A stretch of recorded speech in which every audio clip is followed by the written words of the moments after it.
Nanawagan ang Department of Transportation at Land Transportation Franchising and Regulatory Board o LTFRB sa Supreme Court na ibasura ang petisyon ng grupong Piston kaugnay sa implementasyon ng Public Utility Vehicle Modernization Program o PUVMP.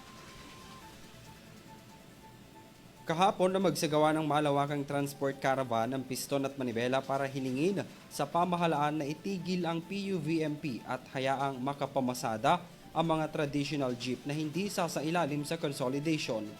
January 5 nang isumite ng Piston ang kanilang apela kung saan sinabi ng DOTR na dapat ibasura ang kanilang hiling dahil sa kakulangan ng merit. Matatandaan nagsumite na noong Disyembre ng petisyon ng grupo kung saan nakasaad na nalalabag umano ang kanilang constitutional rights at hiniling na mapatawan ng temporary restraining order ang PUV consolidation deadline. Sa pinakahuling datos ng LTFRB, tinatayang nasa 191,000 na mga jeepney at UV Express ang umiikot sa bansa at nasa 146,000 na ang nakapag-consolidate sa ngayon.